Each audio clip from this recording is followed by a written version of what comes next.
3 عمل سخت ترین ہیں: اپنے نفس سے کسی کا حق دلوانا، ہر حال میں ذکر الہی کرنا، دوسرے بھائی کی حاجت کا خیال کرنا۔ اے اللہ کے بندو، عبرتوں کے ساتھ نصیحت پکڑو، اہل دنیا کی بجائے اہل آخرت بنو، کیونکہ آج عمل ہے اور حساب نہیں، کل حساب ہوگا، عمل نہیں ہوگا۔ اے بندے، دنیا پیٹھ پھیر چکی ہے اور آخرت کے لیے متوجہ ہو چکی ہے۔ ہر ایک کے اپنے اپنے بیٹے ہیں۔ صبر کی حیثیت ایمان کے سامنے بقیہ جسم کے سامنے سر کی مانند ہے۔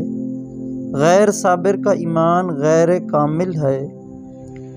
لوگوں کو رحمت الہی سے مایوس نہ کرنے والا، ان کو عذاب الہی سے ڈرانے والا، گناہوں سے اجتناب کی دعوت دینے والا ہی حقیقت میں اللہ کا پسندیدہ بندہ ہے۔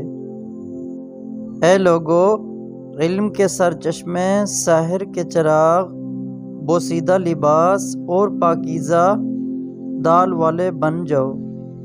اس کی برکت سے آسمانوں میں تمہارے تذکرے ہوں گے۔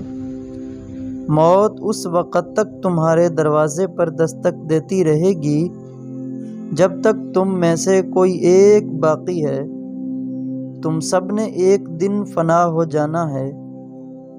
بری تقدیر اور بدبختی اللہ تعالیٰ کے دشمنوں کے لیے ہوتی ہے، اور نیک بختی اور حسن توفیق مولا کریم کے اولیاء کے لیے ہوتی ہے۔ تقوی کے ساتھ کوئی عمل قلیل نہیں ہوتا، اور جو عمل قبولیت کو پہنچ جائے وہ قلیل کیسے ہو سکتا ہے؟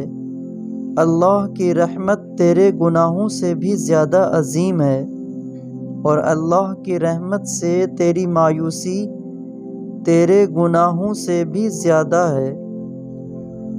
اے بندے، مال و اولاد کی کثرت کی بجائے علم و حلم اور عبادت کی کثرت تیز نیکی ہے۔ حمد الہی پر توجہ تمہارے لیے نفع مند ہے۔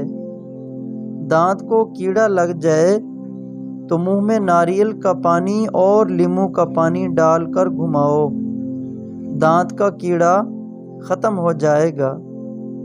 جنت کا شائق شہوت سے دور رہتا ہے، اور دوزخ سے خائف حرام کھانے سے بچا رہتا ہے۔